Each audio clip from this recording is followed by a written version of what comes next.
This boy took the hearing aid from his disabled classmate, intending to play a prank on her. However, he didn't expect that Mary's ears started bleeding. Jack was terrified and began to feel scared. The next day, Mary didn't show up for class, and her parents came to the school because their daughter had started acting strangely. The principal quickly investigated the matter and asked about it in class. Over the past 5 months, Mary had lost or had a hearing aids malfunction. He asked the class if anyone had bullied Mary at school and urged them to tell him if they knew anything. No one dared speak up, but all the evidence pointed to Jack as the one who had bullied Mary. The teacher slammed his fist on the blackboard. In front of the principal, he wasn't as indifferent as before. Now, he took responsibility and called out Jack's name, asking the other students to speak up about Jack's behavior. Jenny, whose name was mentioned, panicked because she had also bullied Mary. She claimed that all of it was Jack's doing. Even Jack's former friends stated that they had advised him not to bully Mary, but he didn't listen. Now, the entire class was accusing Jack, even though they had all bullied Mary at some point. Now, it was as if everything was Jack's fault. Jack retorted, saying that they also did those things, and the girls had also spoken badly of Mary, especially Jenny and Carly. Carly, in tears, claimed that Jack was lying, and that her acting skills were worthy of an award. Having seen Mary bullied for so long, Jack was now experiencing that feeling himself. He began to be isolated by everyone. His former friends pushed him into a pool. At this moment, Jack's books fell out of his bag, and he found Mary's communication notebook inside. Jack had previously thrown this notebook in himself. Now, he was experiencing the same kind of bullying that Mary had gone through. Jack took the notebook out and read each line. For the first time, Jack understood what it felt like to be bullied. When he got home, his mother found out about what Jack had done. She was very disappointed in him. Jack couldn't look his mother in the eye. She took Jack to Mary's house to apologize. Before meeting, his mother went to the bank and withdrew all her savings to compensate for Mary's damaged hearing aid. Jack watched his mother bow repeatedly in apology. He knew what he had done was wrong, but he couldn't bring himself to accept it. When his mother asked him to come over, he didn't move. After a long time, when his mother and Mary's mother left, Jack finally came out. His mother told him to go home and promised that he would be a good child from now on, to show her apology to Mary,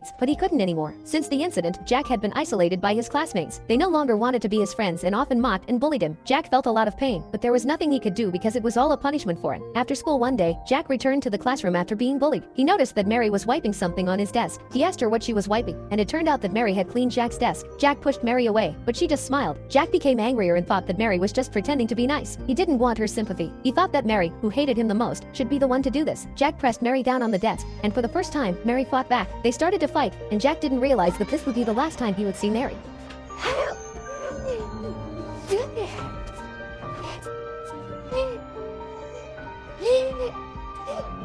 The next day, Mary transferred to another school. After Mary left, no one helped Jack clean his desk. For the first time, Jack saw all the insulting words written on his desk. During this time, he had been bullied by his classmates. Jack thought his life would change once he moved up to the next grade. But at the opening ceremony of middle school, the classmates who had once bullied Jack began to share stories about how they had bullied him. They told the new students not to get close to Jack because he was a bully. Now, Jack was being punished for the wrong things he had done. He was once again isolated by everyone. Every time he walked through a crowd, he felt like they were blaming him. No one was willing to approach Jack anymore. He could no longer communicate with anyone normally.